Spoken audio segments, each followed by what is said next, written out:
Selamat pagi, saudaraku yang dikasihi oleh Tuhan.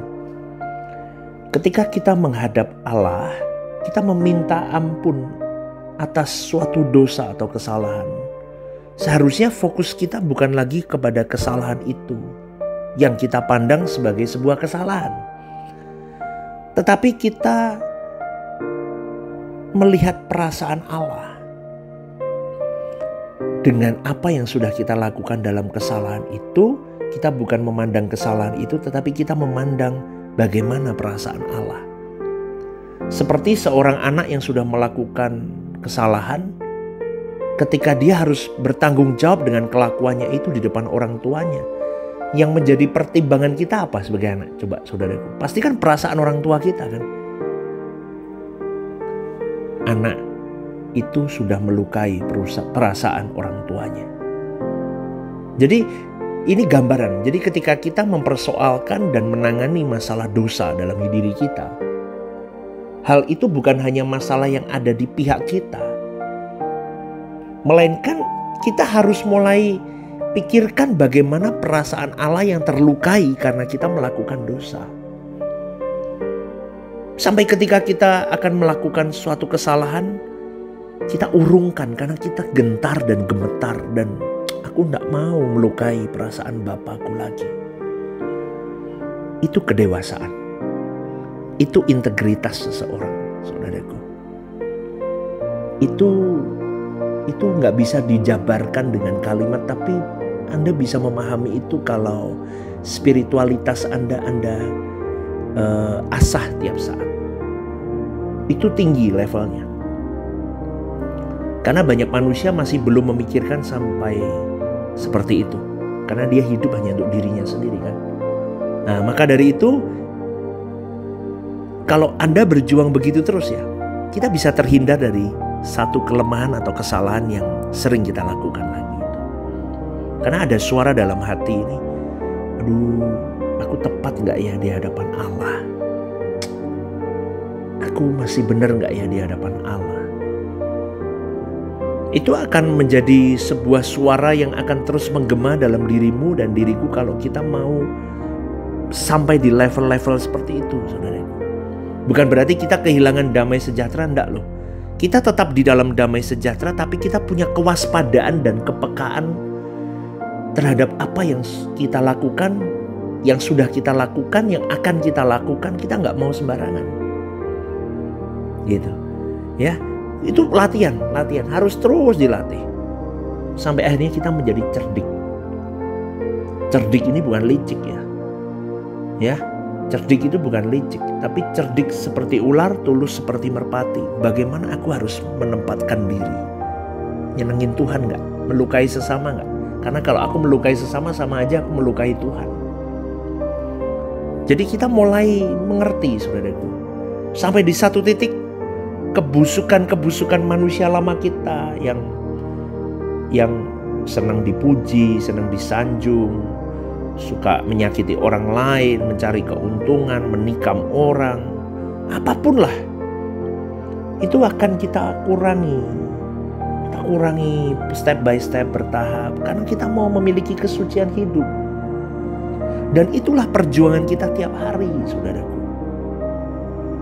Ya, jadi perjuangan hidup kita itu adalah apakah aku berkenan atau sesuai dengan kehendak Allah gak hidupku hari ini. Hari demi hari kita tidak mau lagi melakukan kesalahan lagi, tetapi kita tetap gentar dan gemetar di hadapan Allah. Kenapa? Karena kita mau tahu apakah perasaan Allah itu puas gak dengan hidupku setiap hari begini ini. Jangan-jangan mungkin dia gak puas dengan apa yang kulakukan. Mungkin belum benar, mungkin belum tepat. Biasanya kemudian Tuhan juga mengizinkan kita diuji loh, saudaraku, dengan keadaan-keadaan tertentu. Dan yang penting adalah bagaimana reaksi respon kita kepada keadaan-keadaan itu. Kita harus jeli di situ. Tujuannya satu, kamu masih terus egosentris atau teosentris? Kalau kau menghadapi masalah-masalah itu masih egosentris, urusanmu tentang dirimu, tentang perasaanmu, tentang aku repot. Tapi sebetulnya Tuhan izinkan masalah-masalah itu terjadi sebetulnya hanya untuk kembali membawa kita kepada theosentris. Artinya memikirkan hal tentang Allah dan perasaan Allah. Kalau dulu kita minta pengampunan, kita puas dan yakin bahwa Tuhan sudah mengampuni. Hati kita sudah dibersihkan dari dosa. Oh, itu betul. Betul, saudara. Itu benar adanya. Tapi setelah kita beranjak semakin level kita, pengenalan akan Tuhan semakin matang, semakin dewasa, pernahkah kita mempersoalkan bagaimana perasaan Allah kepada keadaan kita hari ini? Kalau kita bisa diangkat sebagai anak Allah Bapa, itu luar biasa. Allah semesta alam yang menciptakan langit dan bumi berkenan menjadikan kita anak. Itu keren. Maka sebagai anak, perbuatan kita pasti membangkitkan reaksi Bapa. Itulah sebabnya dalam 1 Petrus 1 ayat 17 firman Tuhan berkata, kalau kita memanggil Allah sebagai Bapa, hendaknya kita hidup dalam ketakutan selama menumpang di bumi ini. Di sini kita melihat bedanya agama dengan kekristenan. Mudah seseorang menyadari suatu kesalahan kalau kesalahan itu terukur oleh hukum. Betul nggak? Seperti bangsa Israel memiliki hukum Taurat, dan itu terukur. Di mana dia jatuh, di mana dia benar, di mana dia salah. Contohnya apa? Membunuh, menghabisi nyawa orang. Berzina ditandai dengan melakukan hubungan seks di luar nikah dengan yang bukan pasangannya. Tapi sulit didasari kalau dosa tersebut menyangkut sikap hati, menyangkut sikap batin seseorang, menyangkut cara berpikir seseorang. Susah memang, saudaraku. Tapi kalau seseorang belum dewasa, mereka masih egosentris. Tapi kalau orang sudah mendekati dewasa, apalagi sudah mendekati hari kematian, manusia itu harus theosentris sepenuhnya hidup mereka. Kalau masih belum dewasa itu masih ego, masih muda gitu, wah masih ego. Tapi kalau sudah tua masih enggak theosentris, bahaya sebenarnya. Aduh, pertanyaannya begini, apakah hal-hal begitu theosentris, kau matikan egosentrisme bisa kita lakuin gak? Ayo coba, tanyakan dalam dirimu. Tuhan Yesus berjuang melakukan itu, saudara. Maka orang yang percaya kepada Tuhan Yesus harus juga melakukannya, sebagaimana Tuhan Yesus sudah melakukan terlebih dahulu. Semua kita belum ada yang sempurna, tetapi kita sedang berjuang ke arah itu. Jadi kalau Tuhan berkenan memberi kita umur yang panjang, kita ingin bisa melakukan seperti yang Yesus lakukan. Amin, saudaraku. Tetapi karena irama hidup kita sudah salah selama puluhan tahun, maka hari ini masih aja ada melesetnya. Tiap hari terus kita mau berjuang saja. Lambat laun kita bisa menemukan kehidupan yang selalu ada di hadirat Allah. Itu butuh proses, saudaraku. Jangan terintimidasi, berproseslah. Tapi niatlah tiap hari itu jadi perjuangan yang kau niati sungguh-sungguh sampai engkau dari egosentris menjadi theosentris. Amin. Bisa, kita bisa kalau kita mau berjuang. Memang tidak mudah memeriksa setiap gerak, pikiran, perasaan. Tetapi kalau kita biasakan mengecek pikiran kita, perasaan kita secara serius, memeriksa setiap gerak pikiran kita bisa kok, saudara. Jangan sembarangan, aduh perasaan ini.